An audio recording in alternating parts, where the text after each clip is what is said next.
Halo guys, kembali lagi dengan saya Kalimas Sada dari Akademi Kripto. Di modul kali ini kita akan membahas mengenai DEX trading tutorial modul yang pertama. Sebelum video ini dimulai, saya ingin ungkapkan ke teman-teman bahwa nothing I say is financial advice. Video ini adalah bentuk analisa internal yang kami lakukan. Jadi teman-teman harus memahami bahwa aset cryptocurrency merupakan aset dengan risiko yang sangat tinggi. Dan video ini bukan acuan atau ajakan untuk berinvestasi apapun. Nah, akhir-akhir ini memang lagi sangat beken mengenai DEX trading ya atau on-chain trading ya, decentralized exchange trading, di mana teman-teman yang biasanya ya pakai centralized exchange, teman-teman ini selalu pakai yang di dalam negeri ya, seperti Indodax, Toko Kripto, Pintu, ya, Reku, Thrift dan lain sebagainya. Tapi belakangan ini ngetren nih ya dengan istilah DEX trading ya, atau orang slangnya di kripto ya, bilangnya transis ya, atau tempat di mana ya kita trade di decentralized exchange untuk memperoleh keuntungan yang berkali-kali lipat ya. Yang mana sebelum ya biasanya centralized exchange ini melakukan listing berbagai token-token eksotik tersebut udah diperdagangkan terlebih dahulu di DEX atau di decentralized exchange. Nah, pada dasarnya teman-teman, exchange itu seperti pasar. Ketika teman-teman ini mau membeli atau mau menjual sesuatu, teman-teman harus ke pasar ya, harus ke market, harus ke marketplace. Sehingga di sini kalau kita lihat ya, komponen dari crypto exchange itu saya melihatnya itu hanya ada dua ya, yaitu adalah buyer, pembeli, dan juga seller atau penjual ya. Nothing more. Ini sangat simpel ya. Sementara crypto exchange itu adalah pihak ketiga ya, pihak yang menjembatani transaksi. Seperti saya bilang ya, misalkan di pasar Tanah Abang, apakah ketika ada orang yang jual beli baju di situ atau ada baju yang dijual di situ, apakah itu barang yang diproduksi oleh Tanah Abang sendiri? Jawabannya enggak. Tapi pasar Tanah Abang hanyalah tempat yang menyediakan dan juga memfasilitasi jual beli baju tersebut ya. Jadi mungkin ya barangnya ini diproduksi di Taiwan, kemudian dibawa ke Indonesia oleh penjual dari Bandung ya, yang buka lapak di Tanah Abang. Kemudian kita yang dari Jakarta ini membeli baju tersebut ya, membeli pakaian tersebut. Jadi itulah proses transaksinya. Nah, yang ada di sini ya Tanah Abangnya ini, dia butuh yang namanya fee ya. Dia juga butuh sebagian biaya ya transaksi supaya mereka tetap bisa jalanin operasionalnya.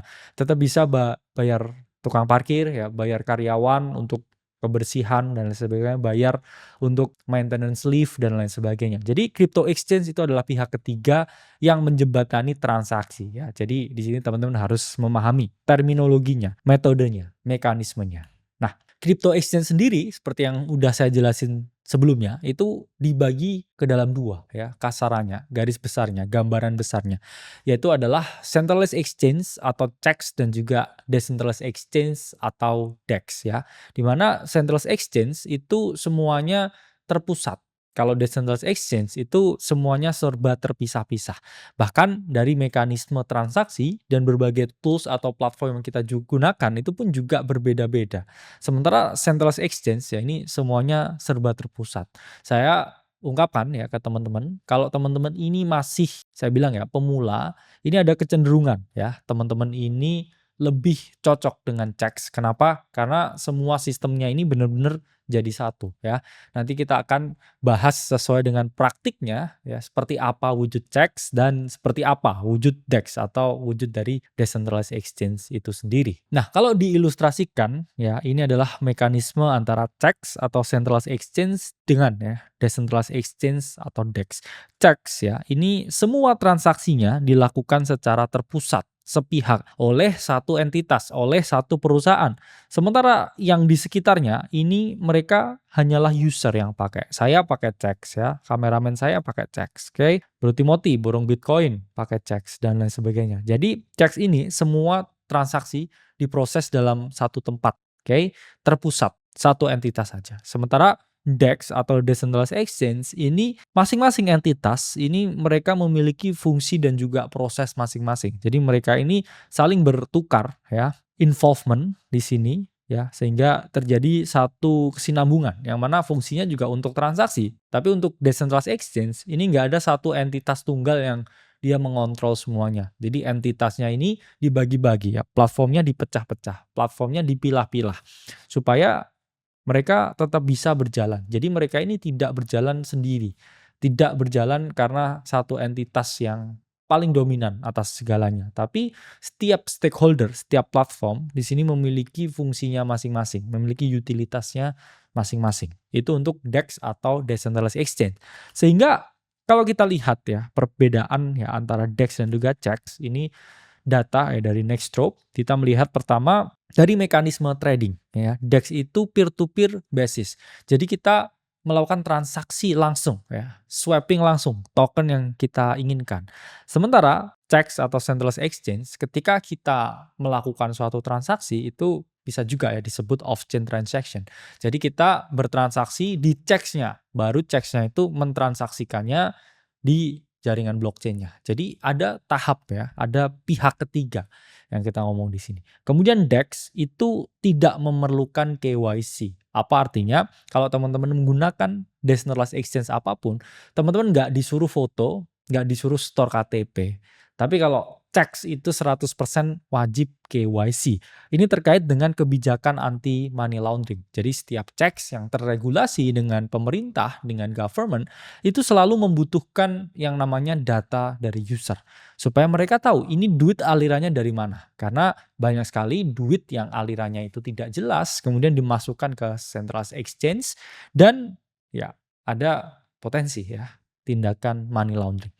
Nah, kemudian security ya, DEX itu backed by blockchain dan CEX itu lebih fragile ya terhadap serangan. Logikanya seperti ini, sesuatu yang terpusat yang dikerjain sendiri itu risikonya jauh lebih gede daripada sesuatu yang dikerjakan secara bersamaan. Meskipun demikian, untuk DEX atau Decentralized Exchange juga nggak 100% dia bebas dari risiko. Ada juga risiko hack ya, risiko exploit dan lain sebagainya. Karena ada juga ya potensi hacker itu bisa menembus smart contract ya, melakukan hacking secara direct ke smart contract. Nah, convenience atau kemudahannya ya, DEX itu relatif sulit untuk newcomer. Karena apa? Semua platformnya ya, semua toolsnya itu harus terpisah ya, nggak dikerjakan dalam satu tempat aja. Sementara CEX ini sangat user friendly. Teman-teman yang nggak ngerti kripto apapun ya, kalau download Indodax, download Thrift itu pasti tahu gimana caranya transaksi ya. Kemudian private keys di DEX itu harus disimpan ya sama user. Ya, it means teman-teman kalau misalkan ya kehilangan aksesnya terhadap DEX-nya ya, tiba-tiba laptopnya hilang, sementara teman-teman masih menyimpan seed phrase-nya, itu teman-teman bisa recover semua aset yang teman-teman miliki. Nanti akan saya jelasin ya gimana itu mekanisme dari seed phrase dan lain sebagainya. Nah, sementara CEX ya ini teman-teman not your keys, not your coin. Artinya apa? Semua private keys-nya ya, seed phrase-nya itu semua yang memegang CEX atau centralized exchange. Jadi saya nggak punya dong barangnya. Ya, jawabannya nggak punya. Memang kamu punya akunnya untuk mengendalikan transaksinya, tapi bukan berarti aset itu adalah milik kalian. Itulah mengapa kalau teman-teman menggunakan decentralized exchange dan menggunakan crypto wallet sendiri, teman-teman itu melakukan yang namanya self custody atau teman-teman benar-benar memiliki asetnya.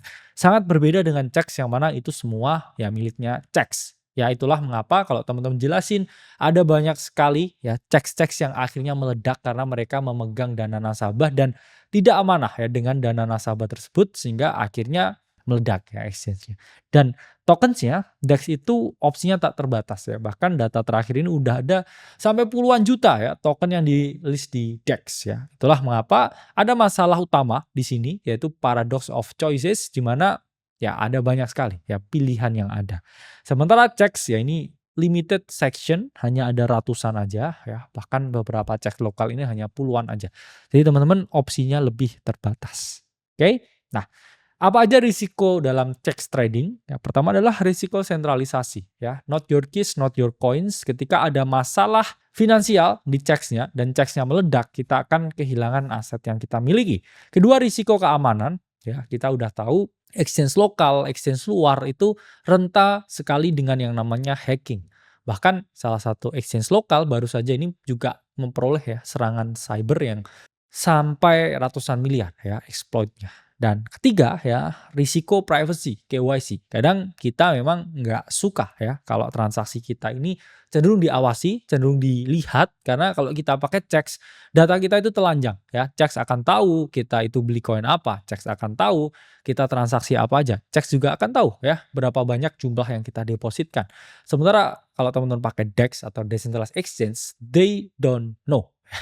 Hanya kita dan Tuhan yang tahu apa yang kita transaksikan. Meskipun demikian, kalau wallet kita ke docs atau orang lain ya tahu alamat wallet kita, itu segala jenis transaksi yang kita lakukan ini kelihatan.